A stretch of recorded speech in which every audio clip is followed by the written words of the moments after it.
Today, I'm going to be chatting with Kin Lane. Kin is the chief evangelist at Postman and just one of the most well-known names in the API community.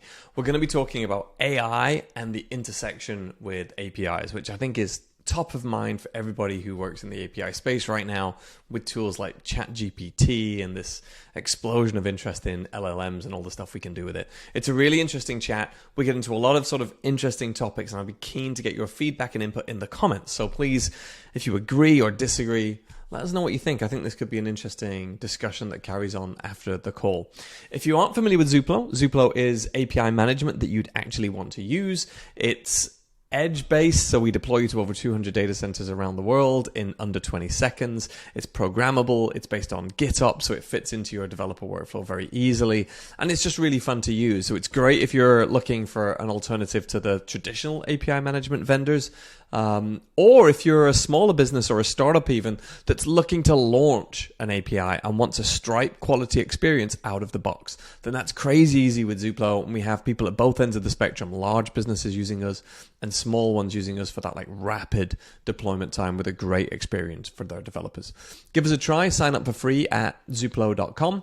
And yeah, let's get on with the chat. Let's go and talk to Kin. And so here we are with Kin Lane. And since our topic today is AI related, I thought I'd introduce Kin by asking ChatGPT to write me a little intro. And all I said was, right, I'm interviewing Kin Lane on a podcast, write me an introduction for him. So here's what it came up, Kin. You've not heard this yet. So it says, today we have the pleasure of talking with Kin Lane, one of the most influential voices in the API, application programming interface industry. Kin is a technologist, writer, and advocate who has been working with APIs for over a decade. He is the chief evangelist at Postman, a leading API development platform, and runs the API Evangelist blog, where he shares his thoughts on API design, development, and strategy. Kin has also contributed to numerous open source projects, served on the board of the Open API Initiative, and organized several API-related events. We're excited to hear Kin's insights on the current state and future of APIs, as well as his views on technology, innovation, and digital transformation. Welcome to the show, Kin. Wow. It's impressive, huh? That was a pretty impressive intro. I have to admit, I wouldn't argue with anything on that, or there's a few other things I might add, but I think it covered the base, pretty well. Well, we don't want to cut you short here. So what did we miss? What should we add in there? I mean, the details of the event, I would say, the API strategy and practice, API days, API specifications conference. So details would be more of it, but no, that's a damn good summary. It's good, isn't it? Isn't it great? And then I would say the API evangelist, it was like design and development, and like that was a little boring. I'm a little juicier on API evangelist, a little more opinionated, but those would be my only critiques. I was pretty impressed. One day it'll hopefully recognize me because I hate writing speaker bios. Maybe I can get this tool to write them for me, and then it's I can be more humble. I'm not about being boastful, right? The tool said it, not me. Yeah. So let's get into it. We want to talk about AI today, and obviously, since we have you on the show, the intersection with APIs.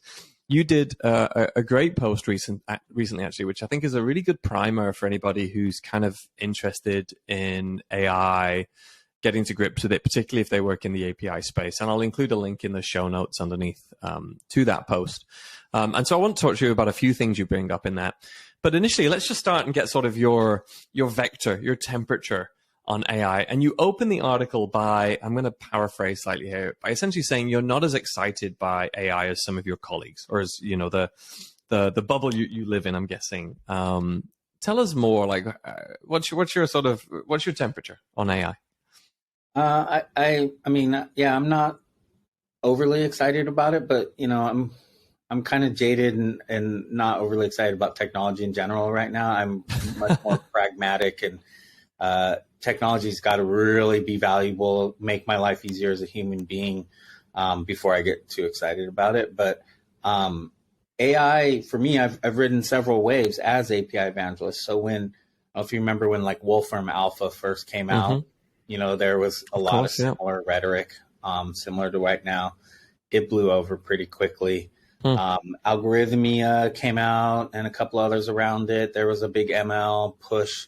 I got somewhat caught up in that. I started developing some of my own TensorFlow models, but again, never really quite living up to the hype.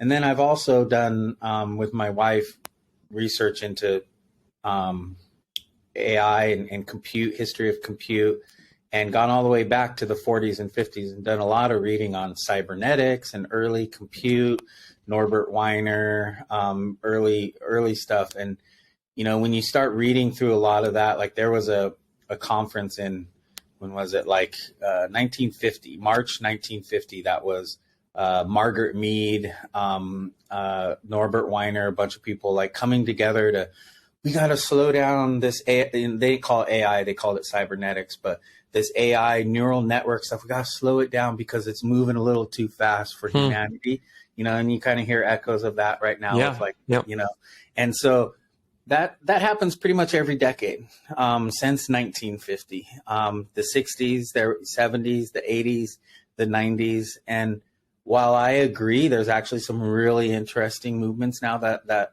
are substantial, and I'm not going to disagree with. I'm going to play the role of the curmudgeon and the skeptic, and be a little thoughtful in how I step forward.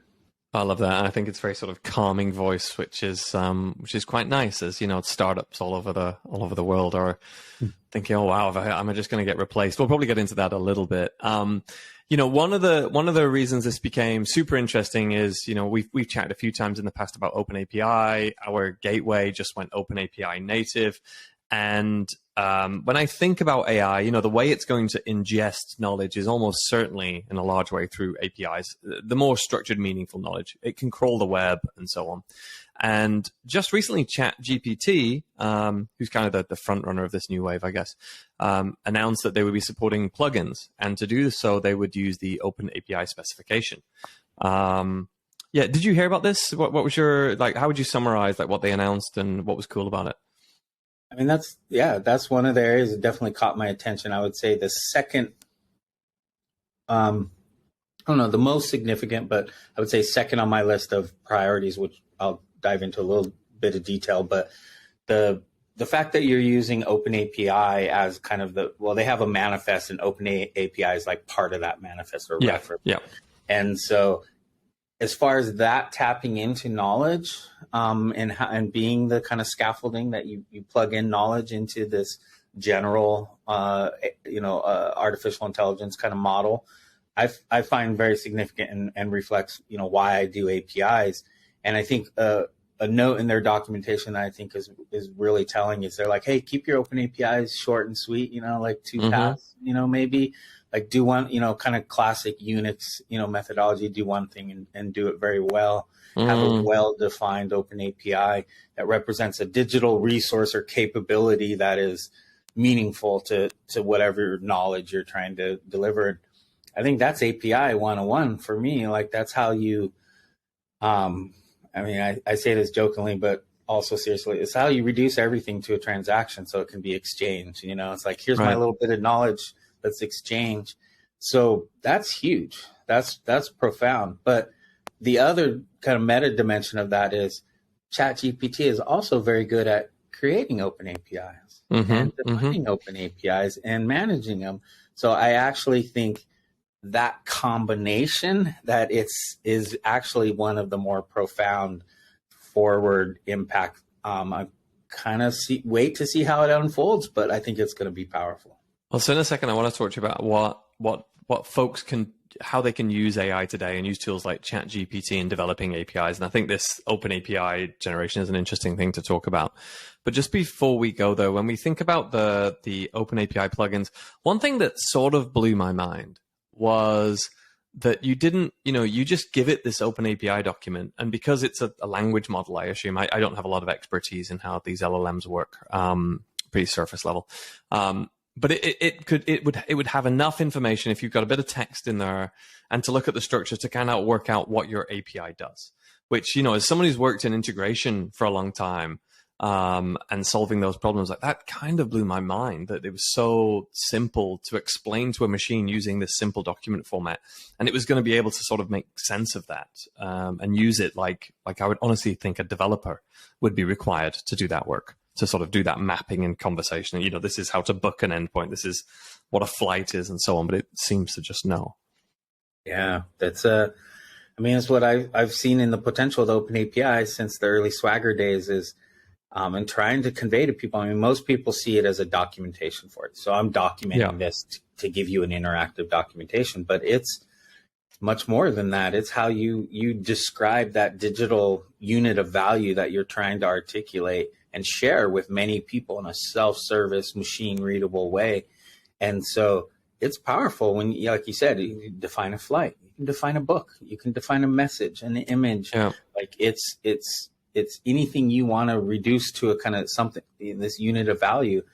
And once you see it at that level, rather than just docs or just for code gen or something, it's powerful. It's a powerful concept. And when you start doing it in small modular ways, this is how you get to the kind of composable enterprise, if you want to go the business route. But I would say a composable digital experience for anything you want to do. You want to take a trip to Europe, you want to you want to collaborate and write a book with folks, you want to do a television show, like you can define it as a series of little digital units described 100%. as open API and then stitched together using AI. And Very prescient. Yeah, it is. It is. I think it is pretty exciting. One of the things I was keen to talk to you about, and I think is probably on everyone's mind who is a software developer today, is like, what does the future look like for me now? How is this going to play a role? And so I was keen to chat to you about the intersection of that with APIs. And I thought we'd divide the conversation up into two parts, like today or near term changes. You know, what are the things people can be doing? What should they be looking? How should they be looking to improve? And so I'd love to hear a little bit more about your story of what you were doing with ChatGPT and OpenAPI. But actually, and then after that, we'll do a little bit of section on tomorrow, meaning like the more distant future. Like, what do you see coming there? What do you think the long term impacts will be? You know, should API developers find another job? Question mark. You know, that kind of thing. But yeah, tell me about today. You know, so what fun have you had with AI and this recent wave of AI, and how has it sort of played a role in your working on APIs? yeah, I mean, some of the areas I'm most excited was around that generating or producing an open API and reducing. I love hand editing, handcrafted artisanal open APIs, but I recognize most people in the world do not like hand editing open APIs. So I get that, but we kind of need this system, this source of truth for our APIs to make them available in mobile web apps and now, you know, AI conversations. So we got to do them, but people don't like doing them. So that's where I went this last weekend, trying to understand what's possible. And I just started just at the prompt, and I said, create a Hummingbird open API for me. And it created a Hummingbird open API.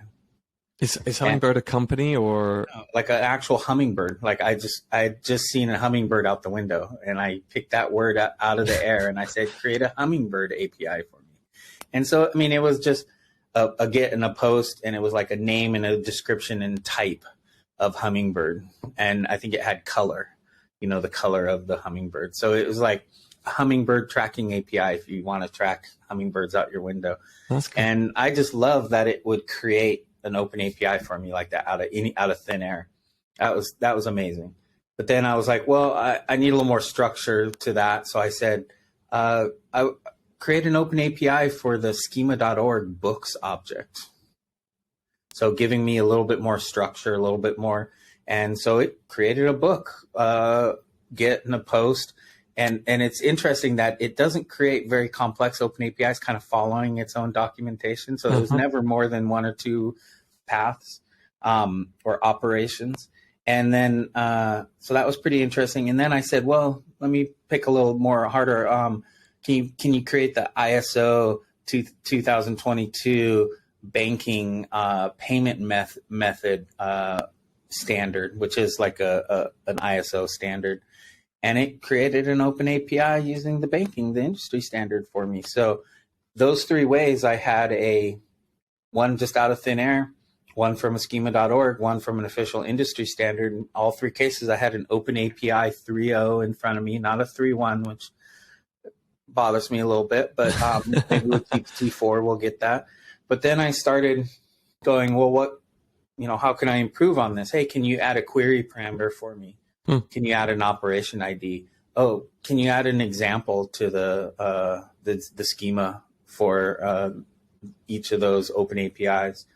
And it just added them to, added the query parameter, added the examples. And I said, oh, and write a description of this API for me. Oh, and write the descriptions of my parameters and my schema properties, and just walk through all that. And by the end, I had a pretty robust open API that was valid, just copied and pasted, and I could then implement it. So you think about that in terms of what I'm able to do now is like, all right, well, deploy my Hummingbird API in Europe and North America and South America. But in Asia, I want you to call it this. And so I'm going to change the description and title for my Asian audience, and go deploy API in those 3 regions, deploy the API over there. And you've got a basic API. And then you turn on the feedback loop with your customers at like what properties and parameters do they need, and you start iterating on that. That's pretty profound as far as like how you are. That's not how we've been defining APIs up until now. Yeah, right. And just to be clear, the deploy this over here is like a fictional idea you're having. You didn't actually get ChatGPT to do this yet. Oh, no. Yeah, no, I'm not to that point yet. But no, with a valid open API, I can pretty rapidly, not with ChatGPT, deploy that API. Yeah. So, and I can do that with an API that is defined as an open API. So I can then quickly plug that into ChatGPT as a future capability. So I'm not too concerned about being able to do that, because I do that with open APIs today. Interesting. So that's sort of the, let's say, I don't know how you think about it. Like this open API design part is very design first. You did that before you built anything in this case. What other parts of the API lifecycle do you think people might get value from OpenAI and ChatGPT and similar at this point? Yeah. Well, first and foremost, I mean, a complete open API contract has downstream impacts. My docs, my documentation is going to be richer because it wrote some really interesting descriptions for my API. So there's, I had a security add security properties. I want people to sign up, have an API key, put that API key in the header. That's going to have downstream security impacts. So, and then I also said, hey, can you create spectral rules for that open API? And created 3 or 4 spectral rules to make sure it was complete. And I could use those rules in my pipeline, my CI/CD pipeline, so that when it deployed an API, it always met a kind of baseline of rules. And so those are all downstream effects. But I would say directly what I started playing with is I said, hey, create some tests for me. Write some assertions. So chai assertions is what Postman collections use. Say, hey, can you write me an assertion, a Postman script for testing the status codes? Can you write me a Postman assertion for checking the media types? I just want JSON responses. And I rattled off like 4 or 5 of the most common things I'm going to want to, make sure it's a valid object that's returned or a valid array for this one. And I was it spit out those pretty quickly, those scripts. So I'm able to actually test the API and build the collection that I'm going to run in my pipeline to actually test it on build. So that was pretty promising. But that's as far as I got the kind of linting and the testing, as far as I got right now. But that was in like 2 or 3 hours. So I'm guessing I can go even further. Yeah, that's kind of crazy. So the spectral rules, you said you asked it to create some spectral rules, but did it create like custom rules or just configured some rules? Like what exactly did you do there? I don't know where it pulled them out of thin air, but I said create a spectral to make sure my Open API has a description, and it returned a spectral rule with the JSON JSON path, that checked the Open API. And it was a valid spectral rule. And I did that for like the properties, the schemas, it had to have a schema, schemas had to have descriptions. And it created 4 spectral rules. They're pretty standard. But yeah, they were custom and just out of thin air. Wow, that's awesome. I did some experiments myself with this actually, and I had an Open API document to hand, and I just pointed ChatGPT to it and said, "Hey, can you review this for me and give me feedback?" So not linting rules. And each time you get sort of a different answer, but I was able to push it to giving me quite interesting design feedback. It spotted that some of the URLs were inconsistent, like some were pluralized and some were not. And I see a ton of potential there because, that's it's sometimes hard to write those rules unless you have a linguistic understanding. And so it seems like it could be a bit of a superpower of ChatGPT. So one more that I did on top that's right along the same lines of that is once I had my valid open API, I said, hey, remove that query parameter. Remove the query parameter. And then I said, hey, between this open API, the last one I did, and this open API, did I introduce any breaking changes? Oh, and wow. Responded with, yes, you created 2 breaking changes, and it actually found another thing that I had done that I hadn't thought about. So it actually found that one and another one that I had inadvertently added. And so that power of breaking changes detection, I thought was pretty powerful. So let's be a little controversial. There's a view of AI where we're all going to hell and no one's got a job and no one's working. I'll ask you that question at the end. That'll be our closer.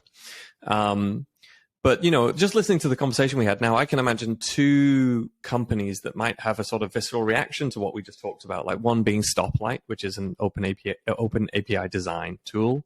Fundamentally, they do a bunch of other awesome stuff as well.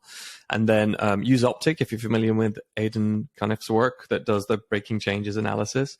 I mean, how do you think those folks should feel about this? What's happening today in AI? Yeah, I mean, this is the existential crisis of that I think a lot of people are going through.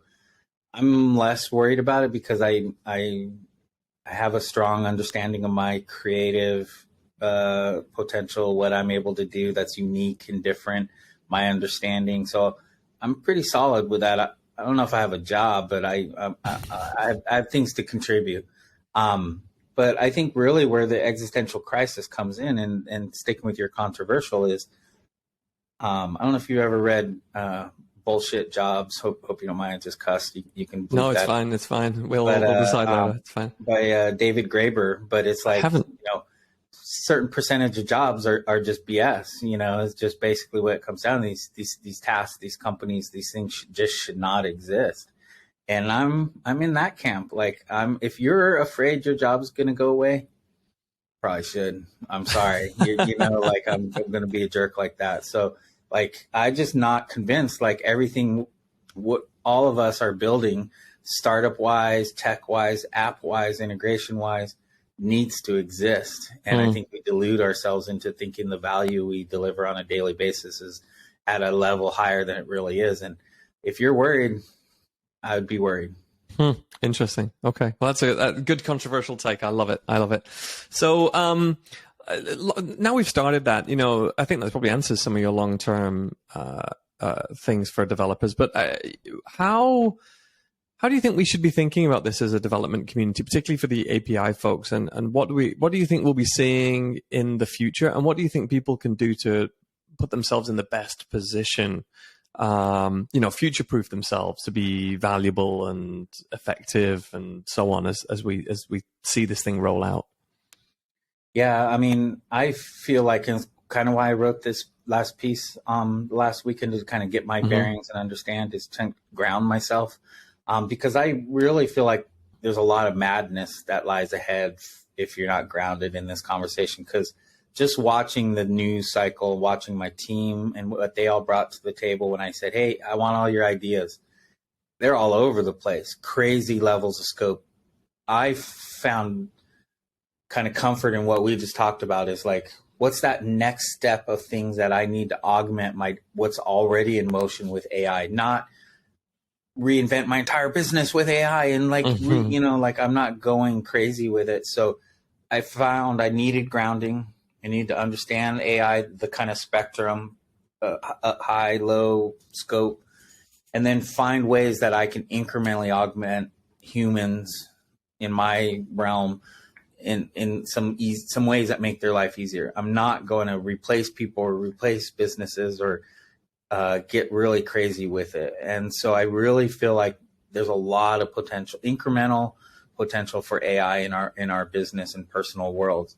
I think there's a lot of ways we can augment ourselves. And as you hear out there, it's like, oh, it's not going to replace us. It's going to give us more time for leisure and more time to be humans, because the computers and AI are doing the BS jobs. And I like that thought. I think that's a healthy thought to put out there on the table. The problem with that thought is there's still plenty of opportunity in there for hustles and scams and exploitation and companies to not give us our leisure time, give us more work, in addition to using the AI. And I think that's just how capitalism works. So I'm not very hopeful we're actually going to get our leisure time without a fight, pushing back. That may also be controversial, but I think if we're realistic and pragmatic and grounded, we can find some really interesting use cases. If you can't, a lot of madness lies ahead, and you're going to spin out, and there's going to be a lot of business chaos and worry and concern ahead of us. So it sounds like your advice really is sort of keep a cool head. Maybe think about what you said at the beginning of the podcast, where you said, "Hey, look, this is not the first time we've got excited about these waves," and think, and so less reason to panic. Interesting. You talked about the leisure time. So is there sort of, do you see this as like there's a few worlds where AI obviously should make us more productive, right? We're seeing that already, just as we've talked about. But the hope would be in a fairer society. I'm trying to say this without any judgment, and just to say it like as plainly and unbiasedly as I can. In a nicer society, maybe we'd all get more leisure time as a result of that. But you don't think in a capitalist world that's going to happen. You think essentially we'll just be working just as hard, but the output of humanity will be much higher on a work basis, at least. Yeah, the output will be higher, and as we've seen in the last, through the COVID pandemic, a small group of people tend to be the ones who benefit from that increased performance and productivity. They're capturing the lion's share of that value, and it's not going to the rest of us. So, I'm not very convinced. Without some other radical shifts that are very human based, not AI or technology based, that's going to continue, and in an AI world or not. Wow, so we even got a little political. Love it. Okay, so I've got a couple of fast questions for you then at the end. And that is, I actually don't know how you're going to answer this now, because I feel like you've been, I'm not sure. Do you think we're trending sort of longer term more towards Hunger Games or kind of utopian Star Trek-like future? Hunger Games.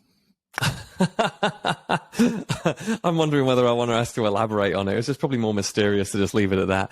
And then last one. Do you think OpenAI is the Amazon.com of AI, or it's the Boo.com of AI? It's just the first, it'll get a big ride, it'll be popular, there's lots of hype, but it won't be the main player. Or the Alta Vista to Google, what do you think? Yeah, I think there's a mainstream general audience for that general intelligence and the models they're building, but man, there's a lot of people who are like, oh, I'm not feeding my data into that. I've got my own GPT. I've got Food GPT. I've got Bloomberg GPT. So people are really quickly, I think, and when Amazon came on and APIs kind of first came out, there was a lot, Google Maps was the king of this. It's like, hey, got this amazing API, come build all this stuff. And we all piled on and mapped our cities and gave all this data and linked it up to our sites. And then Google Maps was like, thank you. We're going to shrink down that API access, and we're going to monetize that. And I think a lot of people are wary of that. So there's a lot of concern about giving OpenAI our IP and giving away the farm. And a lot of people are going to create their own GPTs. So I think it's not going to be the Amazon model.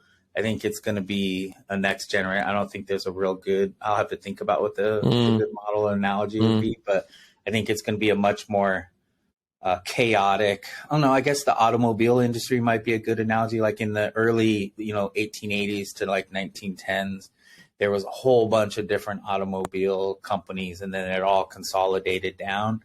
The early telephone was very, there was like thousands of telephone companies in the United States and Europe in the early days, and it consolidated down to Ma Bell, so I think it's going to be really a chaotic Wild West until we get some regulatory, which is going to be heavily influenced by lobbyists. And then we'll get a consolidation down to a next gen Amazon model. Interesting. Awesome.